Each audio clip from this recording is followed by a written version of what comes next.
Ok, merci. Ouais, ça va, je vais parler. Merci beaucoup Jacques, et merci beaucoup Sandra et Jerry pour cette invitation. C'est toujours un plaisir de revenir ici et de retrouver l'équipe d'ICAR. Alors, quand Jacques m'a demandé de faire cet exercice, je me suis demandé ce que j'allais faire et comment j'allais l'organiser.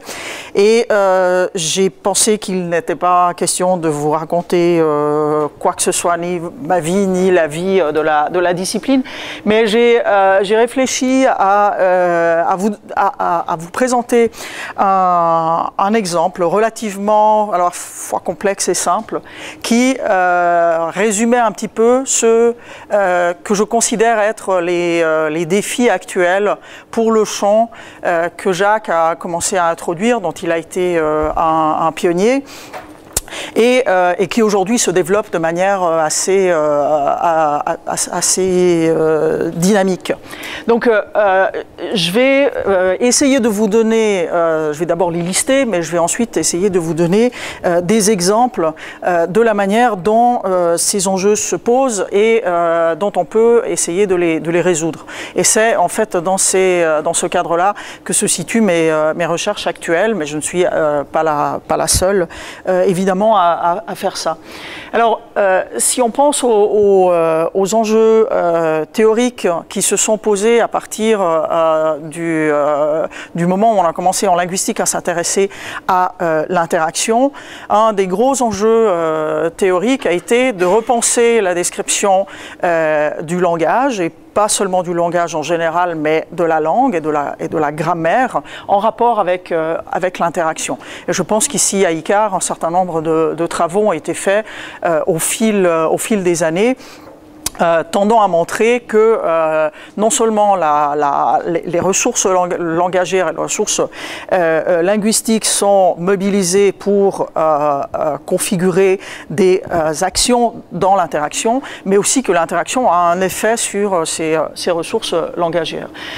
Alors, un moment important dans ce type de recherche a été représenté par la convergence entre ce type d'interrogation et ce qui se sont appelés plus récemment les gesture studies, donc les études du geste, rappelant que quand un individu parle, non seulement il parle avec d'autres individus, donc en interaction, mais qu'il ne parle pas uniquement avec sa langue, et que même quand il parle qu'avec sa langue fait partie de son corps.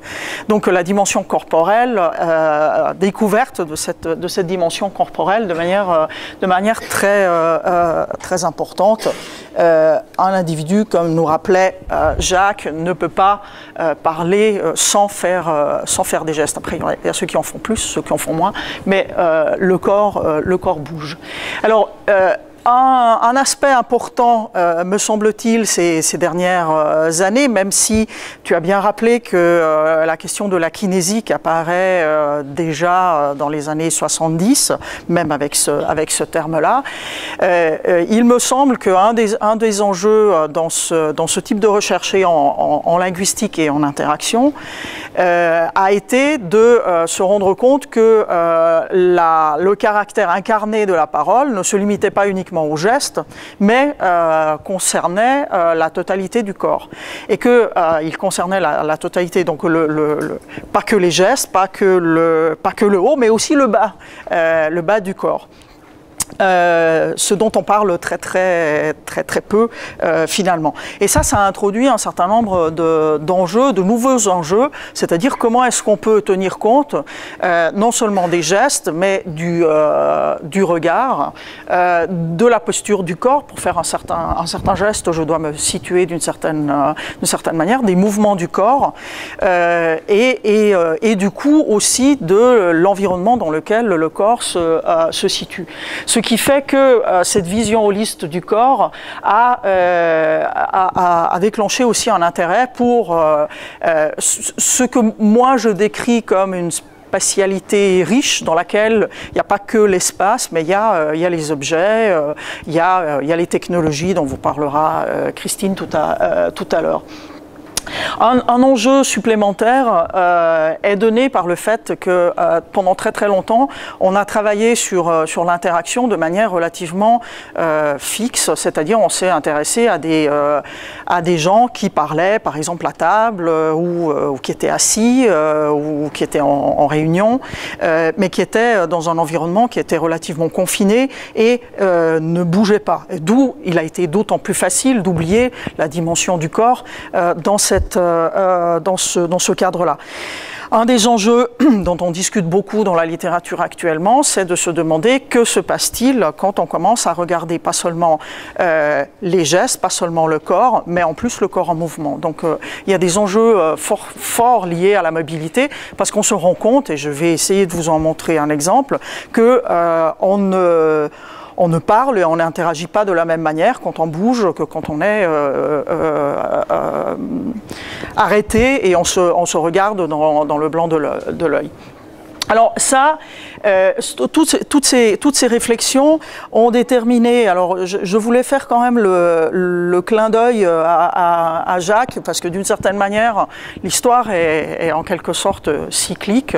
Il se trouve que ces enjeux-là ne sont pas du tout nouveaux, mais aujourd'hui, on a un regain très très fort de la question de l'évolution du langage, liée à la gestualité, comme forme première, pas primitive, mais première de langage. D'ailleurs, liée aussi à l'interaction comme forme essentielle de sociabilité. Et les recherches sur la gestualité, sur la multimodalité, finalement, se rebranchent aujourd'hui avec des recherches en primatologie. Alors, les travaux de Thomas Zell en sont un exemple qui aujourd'hui est très prégnant, mais il y a pas que lui. Et par exemple, en analyse conversationnelle, on est en train de s'intéresser de plus en plus à la question finalement de l'utilisation de la façon dans des instruments analytiques que nous avons pour travailler sur l'interaction entre les primates. Et ça veut dire beaucoup de choses, parce que dès qu'on travaille sur l'interaction entre primates et qu'on reconnaît qu'ils peuvent construire leur action de façon séquentielle, de façon organisée en séquence même, ça commence d'une certaine manière à reformuler un certain nombre d'enjeux auxquels tu as d'ailleurs participé et qui sont reformulés d'une manière contemporaine que je trouve extrêmement intéressante. Il se trouve que j'ai commencé un projet ANR avec une équipe de primatologues à Aix, sur ce sujet. Mais je ne vais pas vous parler de primates aujourd'hui. Je vais simplement vous donner un exemple qui essaye de capturer ces enjeux-là. Alors, cet exemple, c'est un extrait d'ailleurs qui a été enregistré dans les locaux de l'ENS dans une visite guidée. D'une certaine manière, ça fait aussi un clin d'œil à Véronique qui parlera de visite guidée aussi dans un autre contexte tout à l'heure.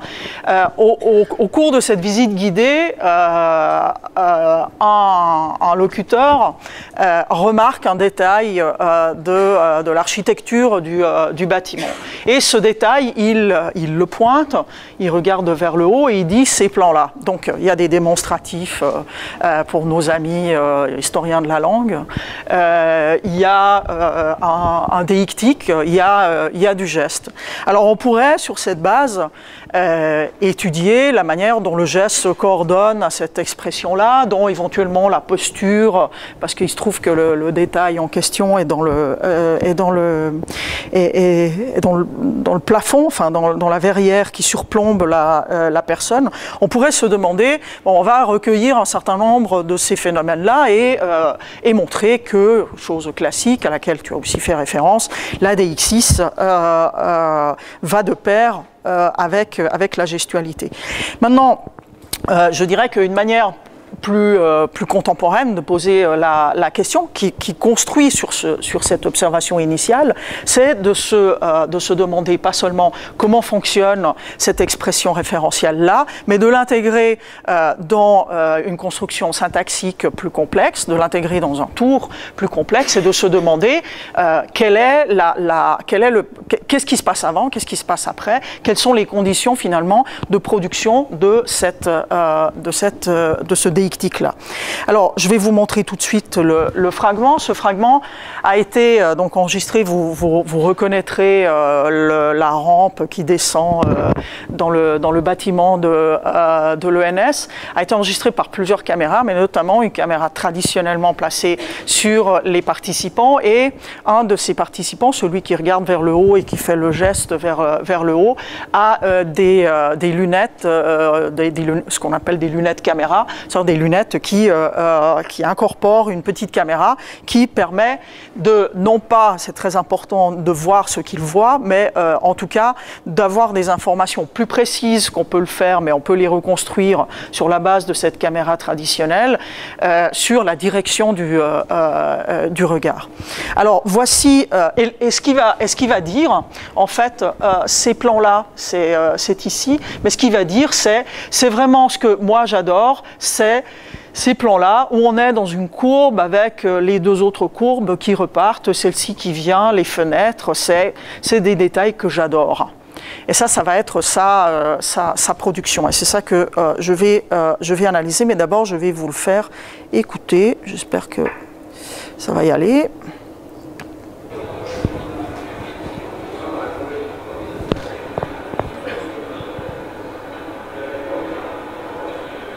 C'est vraiment ce que moi j'adore, ces plans là où on est dans une courbe avec les deux autres courbes qui repartent, celle-ci qui vient, les fenêtres, c'est des détails que j'adore.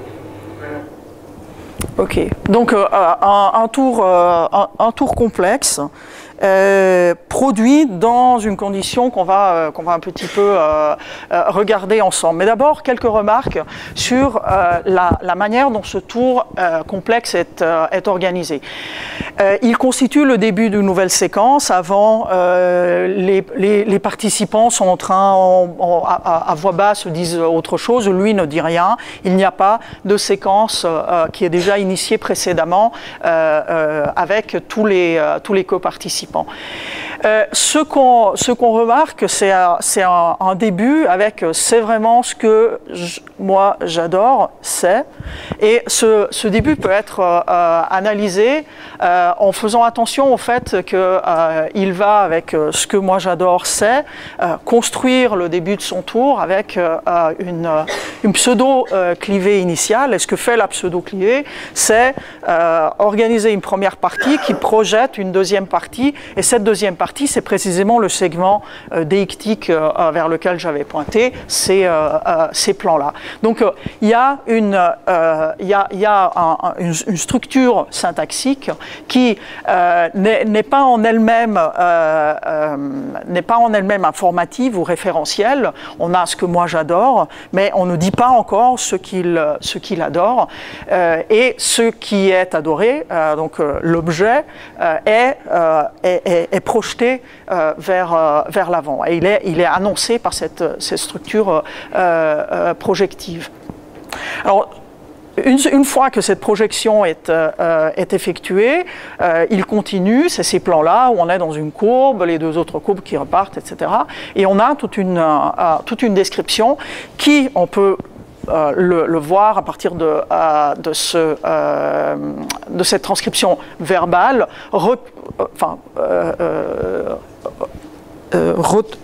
recueille extrêmement peu de réponses. On a un petit de la part d'un des coparticipants. Yann continue en disant « c'est une des détails que j'adore ». Et ici, on a une structure qui a été décrite, elle a plusieurs termes, mais qu'on décrit comme un pivot, c'est-à-dire qu'il commence avec c'est vraiment ce que j'adore, c'est ces plans-là, et il termine par c'est des détails que j'adore, avec que j'adore à la fin. Et puis là, il obtient, après 0,6 secondes de pause, un ouais. Alors, ce que j'aimerais regarder brièvement avec vous, c'est comment peut-on comprendre l'organisation de ces constructions-là. Alors, pour ce faire, bien évidemment, la vidéo et la dimension incarnée va m'être utile. Ce qu'on voit au début de cet extrait, c'est que les participants ne sont pas ensemble. Il y en a un qui est en retard, c'est celui qui va parler. Les autres sont en train de marcher plus en avant. Et vous voyez qu'ils regardent chacun dans une direction différente. Donc on a comme point de départ, avant qu'il ne commence son énoncé, une situation où l'attention est extrêmement dispersée. Alors, ce que l'on voit aussi en regardant, en utilisant la lunette caméra, c'est que pendant cette position, cette situation initiale où il y a cette attention dispersée, Yann, qui est le pseudonyme du locuteur, lève d'abord son regard vers le haut, voit la verrière qu'il va décrire, et ensuite il baisse le regard. Et qu'est-ce qu'il voit en baissant le regard? C'est que il y a Élise ici qui regarde dans une direction, il y a Jean qui regarde dans une autre, et il y a Sophie qui regarde encore dans une autre direction. Donc ce qu'il voit d'une certaine manière, c'est cette dispersion de l'attention. Ce qui est intéressant, c'est qu'il découvre un détail, mais il ne décrit pas immédiatement ce détail. Ce qu'il fait, c'est qu'il regarde où est le regard de ses coparticipants avant de commencer à parler. Et d'une certaine manière, on voit qu'il va commencer en disant « c'est ce que moi j'adore, c'est vraiment ce que moi j'adore ». Et pendant qu'il commence, vous voyez que progressivement, les participants vont regarder vers lui. Donc d'une certaine manière, ce que fait d'ailleurs, il y a une petite clivée au début, la petite clivée sur laquelle je vais peut-être revenir parce que j'aurai probablement pas le temps. Puis la clivée, la pseudo-clivée, ce qu'elles font, c'est donner le temps aux participants de poser leur regard sur le locuteur. Alors, on voit que les locuteurs, les coparticipants d'abord le regardent et ensuite vont progressivement regarder vers le haut. Et en fait, ils regardent vers le haut à partir du moment où il dit ses plans. Donc, la pseudo-cleft permet de coordonner, d'avoir tous les regards sur lui, et la description permet de faire monter littéralement les regards sur... et là aussi, progressivement, vous voyez que les regards ne se lèvent pas tous en même temps.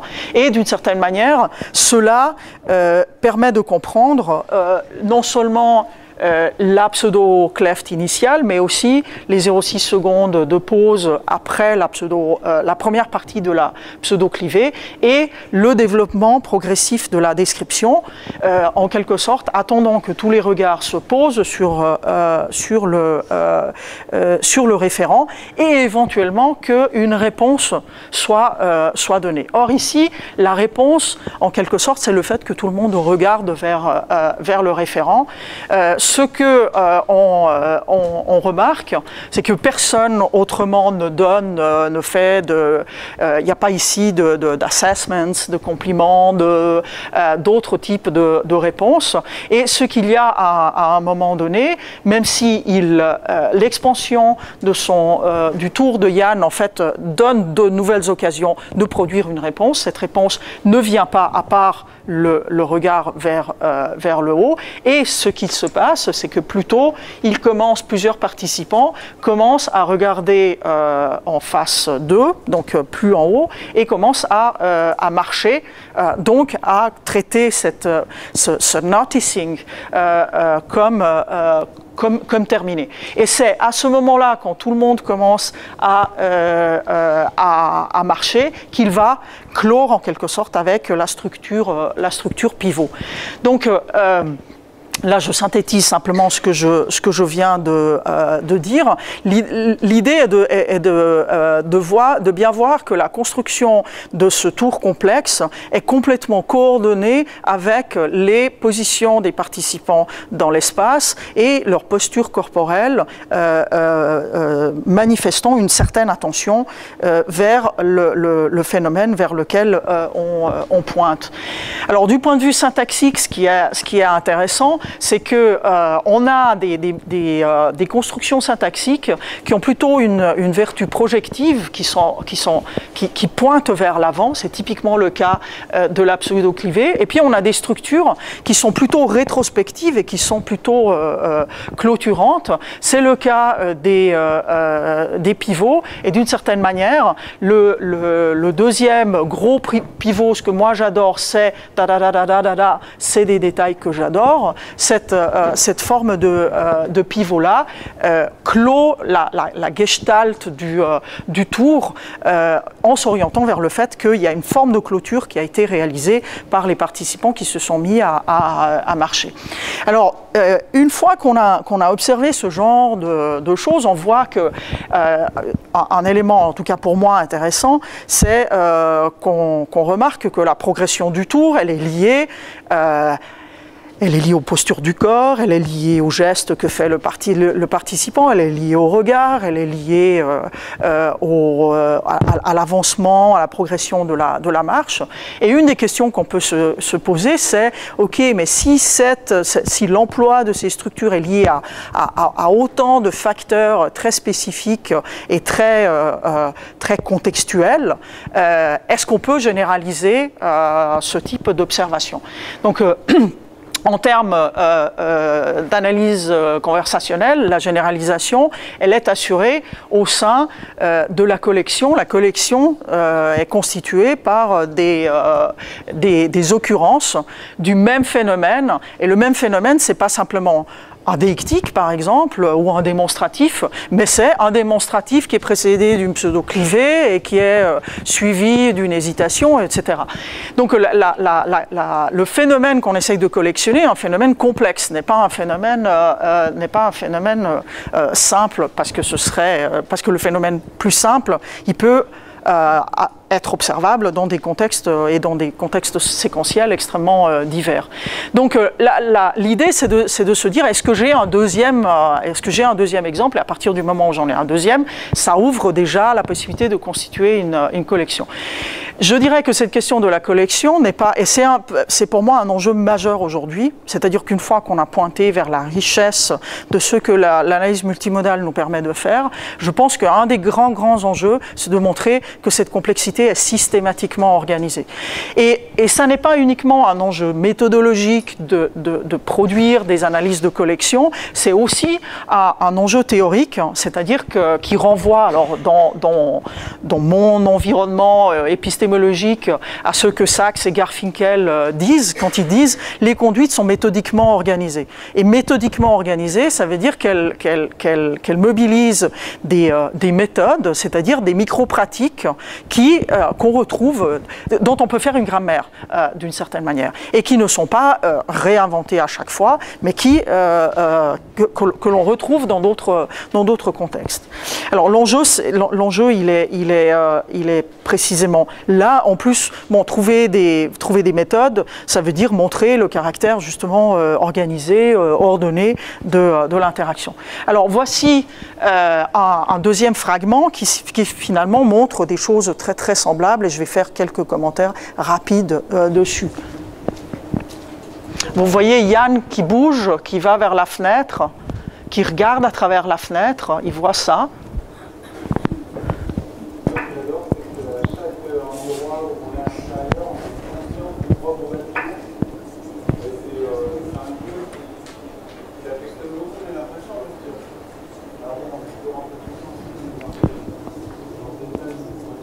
Désolé, le son est...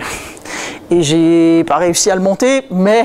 Alors, ce que vous avez vu, c'est qu'il se déplace vers une fenêtre, il regarde à travers la fenêtre, et il dit quelque chose. En fait, il dit quelque chose qui est très semblable à ce qu'il disait dans l'autre fragment. Il dit, puis moi, ce que j'adore, c'est qu'à chaque endroit, on est à l'intérieur, on a une conscience du propre bâtiment, pose de 0,9, et c'est un jeu qu'il affectionne beaucoup, j'ai l'impression, c'est l'architecte, parce que 0,8, alors bon, on est toujours un peu sensible, nous les archis, à ce genre de détails, mais c'est vrai que, et à ce moment-là, vous avez un certain nombre d'interventions. Là, on a des réponses, contrairement au premier cas.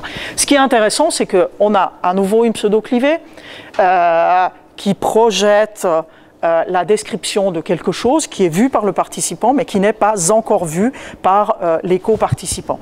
Et on peut faire exactement le même type de remarques qu'auparavant. On a là aussi au début une situation où il y a une dispersion des participants dans l'espace. On a aussi au début le fait que Yann regarde à travers la fenêtre, il aperçoit quelque chose qui l'intéresse. Ensuite, il regarde au groupe, il voit que le groupe est dispersé, et quand il regarde après avoir commencé à regarder le groupe, il commence son tour complexe. Donc monitorage de la position des coparticipants et ensuite progression du tour qui est très fortement lié à encore une fois continuation du monitorage des coparticipants et monitorage du fait que progressivement ils sont en train de marcher vers l'endroit qu'il est en train de désigner, et c'est quand ils seront face en fait à la fenêtre qu'il va pouvoir en quelque sorte clôturer son tour, et là il recevra des réponses. Donc on a d'une certaine manière une situation extrêmement semblable à la première, qui nous permet justement de commencer à constituer des collections. Alors j'espère que ces deux petits exemples vous montrent que la multimodalité n'est pas réduite à langage plus geste, mais qu'il est intéressant de prendre en compte la totalité de la dimension incarnée, de la dimension corporelle. Ça montre l'importance de la position des corps dans l'espace, d'autant plus qu'on a une situation de mobilité, et les situations de mobilité sont extrêmement intéressantes à regarder parce qu'elles nous renseignent sur ces micro-ajustements que les locuteurs font constamment lorsqu'ils construisent un tour de parole, lorsqu'ils construisent une action.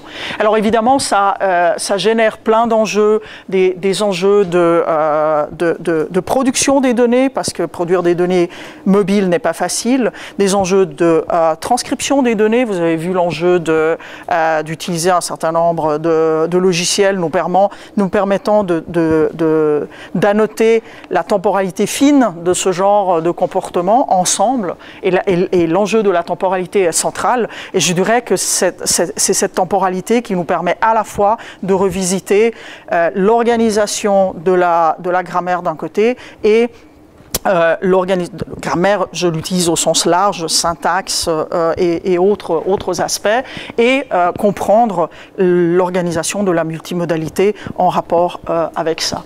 Et ça me semble être cet enjeu de la temporalité un des enjeux majeurs qui nous permettent de justement penser tous ces phénomènes-là, je dirais, de manière intégrée, et cette intégration rigoureuse me semble être aujourd'hui un des enjeux majeurs de ce que l'on fait. Voilà, merci.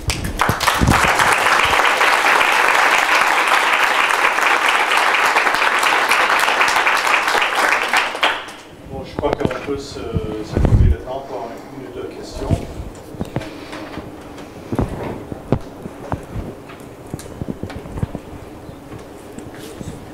Je voulais savoir quels étaient les rapports hiérarchiques entre guillemets entre les différentes personnes qu'on a pu voir. Parce que sur les extraits que vous nous avez montrés, on a quand même l'impression que Yann est en position de meneur dans le groupe. Est-ce que c'est le cas sur l'ensemble des enregistrements ou est-ce que c'est juste une séquence? Alors, du point de vue des statuts des participants, cet extrait est intéressant parce qu'il s'agit d'une visite guidée à travers le bâtiment. De manière intéressante, Yann n'est pas le guide. Et donc, cet extrait est intéressant par rapport à la distribution des actions, la distribution des catégories et la manière dont les catégories sont revisitées en quelque sorte de manière... la pertinence des catégories est revisitée dans le cours de l'action. Ici, il se trouve que Yann, c'est une visite guidée sur notamment l'architecture du bâtiment et que Yann est architecte. Et à certains moments, c'est Yann en tant qu'architecte qui prend la parole avec effectivement une certaine autorité. Mais ces displays d'autorité, bon, ce qu'on appelle aujourd'hui avec John Heritage une autorité épistémique, ces autorités épistémiques sont des choses qui peuvent être distribuées de manière variable à l'intérieur d'un groupe. Maintenant, la question qui pourrait se poser, c'est quel est le rapport entre ce type de questions que vous soulevez et l'organisation complexe du tour, parce que c'est là que ça devient intéressant. Et je vous laisserai répondre à cette question. Ouais. J'ai trouvé vraiment intéressant l'idée de faire des collections, comme tu l'as montré. Je me demande, en fait, quand on décrit une situation particulière, comment on réussit à ne pas anticiper dans l'analyse ce qu'on va ensuite retrouver dans la collection. Comment ne pas injecter des principes qu'ensuite on va découvrir. Par exemple, tu dis que la pseudo-clivée permet d'attendre, d'avoir l'attention de chacun. D'où il sort ce principe? Est-ce qu'il sort de la description vraiment située ou est-ce que c'est quelque chose que tu reprends, que tu espères un fonctionnement général de l'interaction qu'ensuite une collection va permettre d'étayer? Oui. Ce qui fait qu'on décrirait avant en anticipant un petit peu. Alors, c'est une bonne question et d'une certaine manière, il y a les deux choses. D'une part, il y a le fait que, bien évidemment, il existe une littérature qui devient extrêmement riche sur toutes sortes de phénomènes. Il se trouve que la pseudo-clivée a été décrite, notamment par Güntner et Hopper, comme un dispositif de projection. Maintenant, la littérature, ça se confirme ou ça s'infirme. Quand je suis tombée sur cet extrait, je ne cherchais pas des pseudo-clivés. Je m'intéresse à des questions de référence et de formatage linguistique de la référence dans des actions impliquant des attentions conjointes et des choses comme ça. Je suis tombée un petit peu par hasard sur la pseudo-clivée, ce qui m'a permis de faire une petite recherche bibliographique et de discuter notamment avec Hopper là-dessus. Et si tu veux, l'idée de la collection, c'est que tu la construis. C'est tout le problème de savoir comment tu construis le phénomène que tu vas collectionner. Comment est-ce que tu le définis et tu le circonscris. Et ça, c'est un travail que on peut, quand on découvre un nouveau phénomène, pour parler comme Schegloff, quand on parle avec Schegloff, il dit toujours: est-ce que tu as découvert un nouveau phénomène? Si c'est pas le cas, c'est pas intéressant. Découvrir un nouveau phénomène, c'est pas prendre un élément de la littérature et reproduire ce qui a déjà été déjà fait. Donc c'est trouver une nouvelle configuration où il y a de la séquentialité, des formes, de l'action qui constitue une gestalt particulière. Maintenant, cela n'exclut pas de faire référence à ce qui a déjà été fait dans la littérature, mais avec un regard critique. Ce qui est intéressant ici, par exemple, qui n'a pas été décrit du tout dans la littérature, c'est en quelque sorte la prégnance et la pertinence d'utiliser des pseudo-clivés dans ce type de situation. attention divergente, divergence des participants et en quelque sorte utilisation de ces structures-là. Mais je pourrais imaginer une famille de constructions qui font la même chose, c'est-à-dire qui sont très projectives, qui ne disent rien encore du point de vue informatif, mais qui projettent très fortement une deuxième partie et qui sont utilisées dans des contextes, par exemple, où il faut gagner ou perdre, c'est pareil, du temps. Et ça, c'est une description de la clivée qui me vient de ce type d'extrait et pas de ce que j'ai lu dans la littérature.